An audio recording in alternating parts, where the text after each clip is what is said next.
Elle a eu une relation amoureuse pendant 9 mois avec son propre fils qu'elle ne connaissait pas. Le fils a 30 ans et la maman a 45 ans. Venez regarder. J'ai eu une liaison avec mon propre fils sans le savoir. Quand j'avais 15 ans, j'étais encore au collège, j'ai eu une relation avec l'un de mes enseignants. Par la suite, je suis tombée enceinte et mes parents, très stricts à l'époque, ne voulaient pas de cette grossesse. Ils ont voulu l'interrompre, mais le médecin a déconseillé parce que cela pourrait créer des complications. Et à l'accouchement, j'ai entendu les premiers cris de mon bébé, mais on m'a rapporté après que l'enfant était mort-né. J'avais pas le choix, j'étais impuissante, j'étais petite. J'ai accepté le verdict ainsi. Quelques mois après, mon père a décidé de me faire venir en Europe. Cela fait 30 ans et plus que je suis là. Il y a 9 mois de cela, j'étais un soir à la gare du Nord, je rentrais de mes courses. Étant à la gare du Nord, il y a un jeune monsieur, un homme qui m'a approché. Il avait l'air angoissé, désemparé. Il m'a demandé de lui prêter mon téléphone pour passer un coup de fil. Son accent était similaire au mien. Je lui ai donc demandé, mais d'où il vient, qu'est-ce qui se passe? Il m'a dit d'où il venait. J'ai vu que c'était un compatriote. Donc tout de suite, j'ai accepté de l'aider, je lui ai passé mon téléphone.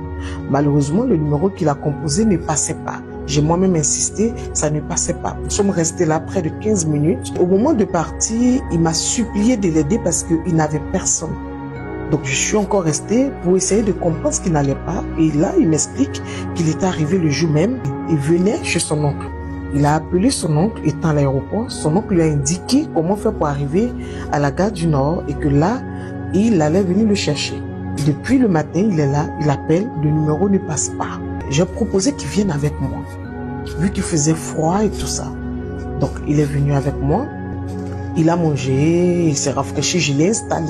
J'ai proposé qu'il dorme là jusqu'au lendemain. Le lendemain, j'ai encore appelé le numéro, on a insisté ensemble, ça ne passait toujours pas. Il a appelé au pays, il a expliqué la situation à sa famille, qui eux aussi de leur côté ont tenté de joindre ce dernier en vain. Je me suis dit, bon, s'il part, il va où? C'était compliqué.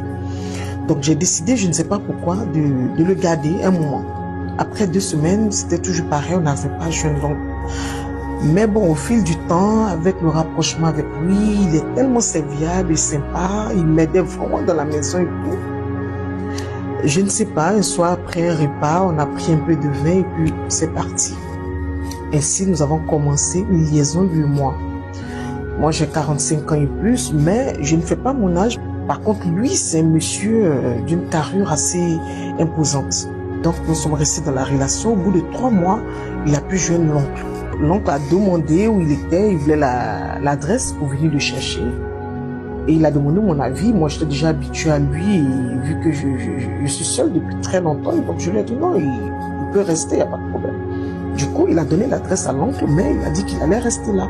Nous sommes restés ensemble. Oui, au bout de 9 mois de relation, un jour, il m'a dit qu'il y a son papa qui venait du bled et qu'il aimerait me présenter à ce dernier. J'ai dit d'accord, il n'y a pas de problème. Le papa est venu, effectivement, on s'est rencontrés dans un restaurant avec l'oncle en question. Mais ça a été le début de mon enfer. On est arrivé un peu en retard, ils étaient déjà là. J'ai regardé le monsieur longtemps parce que ça faisait des années. Je le reconnaissais pratiquement plus, mais il y avait quelques images qui me venaient à l'esprit quand même. Donc je le fixais tout le temps, tout le temps. Lui m'avait tout de suite reconnu parce que j'ai pas beaucoup changé. Il a gardé son calme, on a mangé, on a fait ce qu'on avait fait, chacun rentré. Il a demandé l'adresse et puis le lendemain, il a demandé à venir à la maison. Chose que j'ai acceptée, c'était un dimanche. Quand il est arrivé, il a demandé à échanger avec moi en tête à tête. Donc je suis restée avec son papa. Le monsieur m'explique que c'est lui le père de l'enfant et que c'est avec lui que j'ai eu l'enfant.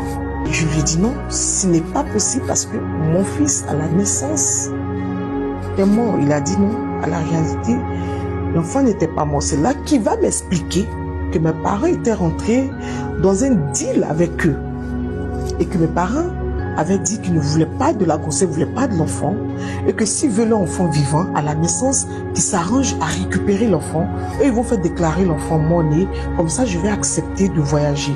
Parce que si l'enfant est vivant, je ne veux pas accepter de partir. Ils se sont tendus avec les sages-femmes et ils m'ont déclaré l'enfant mort-né. Et eux, ils ont récupéré l'enfant par derrière. Donc moi, je n'avais aucun contact avec l'enfant, aucune nouvelle de lui. Depuis plus de 30 ans, je suis en Europe, je ne sais même pas que j'ai un fils quelque part. Et le destin fait que je le rencontre. Mais malheureusement, j'avais qu'une seule chose en tête, que la tête s'ouvre et que je rentre. J'étais dégoûtée de la vie. Rage, colère, je ne sais même pas ce qui m'animait. J'ai juste demandé une chose, qu'il parte avec son fils. Je ne sais pas comment il a expliqué, il est sorti, je ne sais pas comment, qu'est-ce qu'il a expliqué, mais il est rentré. Il me dit, ah chérie, mais quand il a dit chérie, j'ai failli mourir. J'avais envie de vomir. Il me dit, non, je vais aller quelques jours avec papa, est-ce que tu peux me... Je lui ai fait des signes, non. Il m'a dit, non, tu n'es pas content. Je dis, si, allez-y. Ils sont pas dit, non, allons rapidement, nous, on est pressés. Et donc, ils se sont hâtés de partir avec lui. Il les a suivis, il m'a dit, non, j'irai juste 2 jours et je reviens. J'ai dit, ok. Mais depuis lors, je l'ai bloqué de partout et je n'accepte pas qu'il vienne. Il est venu à la maison, il a sonné. Même fois, il vient la nuit, il vient de jour. Je n'accepte pas d'ouvrir, je ne veux pas. J'ai même dit au concierge de ne plus le laisser rentrer dans le bâtiment. Je ne sais pas comment le regarder, comment lui expliquer, quoi lui dire. Est-ce que son père lui a dit, Il m'a laissé un message, plein de messages, dans mon mail, parce que là, je le bloque partout, mais dans mon mail, il m'a laissé des messages. Il me dit qu'il veut me voir, il faut qu'on parle, mais on parle de quoi? Je ne vis plus, on m'a tué la première fois en me disant que mon fils était mon nez. Et là, cette fois-ci, on m'achève. Je fais quoi? Comment je regarde mon fils? Je fais quoi? Donc mon fils a 30 ans. Moi, 45 ans. Voilà mon histoire. Ça. Comment elle va gérer ça? Qu'est-ce qu'elle va faire? Est-ce qu'elle va dire la vérité à son fils? Oui, elle est obligée de dire la vérité à son fils. Mais comment le fils va prendre ça? Parce que la manière dont le fils a bien yuguyaga sa maman, il a retourné de gauche à droite dans tous les sens. Il a soulevé, il a écarté, il a... Et